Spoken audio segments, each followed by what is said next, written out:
Alright, let's talk about your face. Yes, your face. It turns out that very same face is now a key. A key. You probably use it to unlock your phone. You just stare at the little screen, it stares back, and bingo, you're in. This is facial recognition, and it's everywhere. It's convenient, isn't it? No more remembering that ridiculous password you set 3 years ago. Think about it. Your unique, personal, biological identifier is being used to grant access to your most private information. It's a marvel of modern engineering, a testament to how far we've come.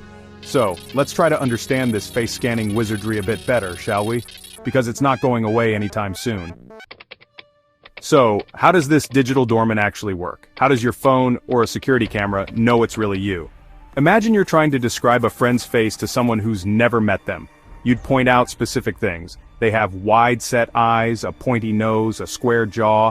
Facial recognition technology does something similar but with a lot more math. First, the camera captures an image of your face. Then the software measures various points on your face. The distance between your eyes, the width of your nose, the shape of your cheekbones.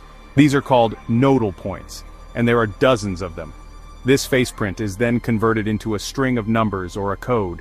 When you try to unlock your phone again, it quickly remeasures those same key pieces and compares them to the stored data.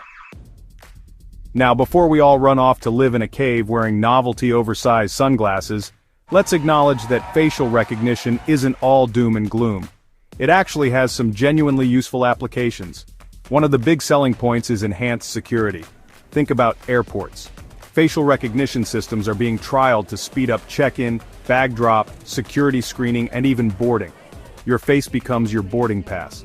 This technology can also be a massive help in law enforcement, like finding missing persons. It can also be used to identify suspects in crimes, comparing images from CCTV footage against mugshot databases. In healthcare, it could be used to identify patients, ensuring they receive the correct treatment. The potential applications are vast, touching almost every aspect of our lives. The biggest, hairiest monster in the facial recognition closet is privacy. Imagine walking through a park or a shopping center, and knowing that every camera you pass is not just recording, but identifying you, tracking your movements. It's like having a very persistent, very nosy robot following you around. This isn't some far-fetched dystopian fantasy, it's a very real possibility. The idea of a permanent, inescapable record of your public life is, to put it mildly, a bit chilling. With widespread facial recognition, anonymity in public spaces could become a thing of the past, and this data, once collected, could be used for purposes you never agreed to, by governments for surveillance, by companies for targeted advertising, or worse, by malicious actors if data breaches occur. Then there's the issue of fairness and accuracy.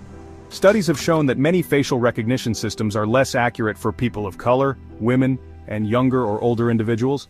The technology isn't infallible and the potential for misuse is enormous. So, where do we go from here? Hopefully not a dystopian nightmare. We have this incredibly powerful technology. One crucial piece of the puzzle is regulation.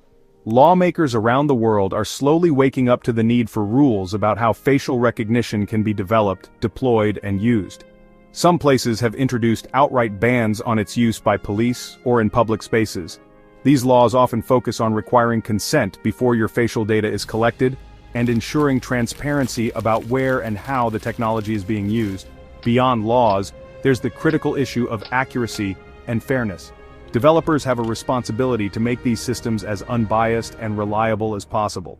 We need independent oversight and auditing to ensure these systems are working as they should. It's about shaping its development and use responsibly.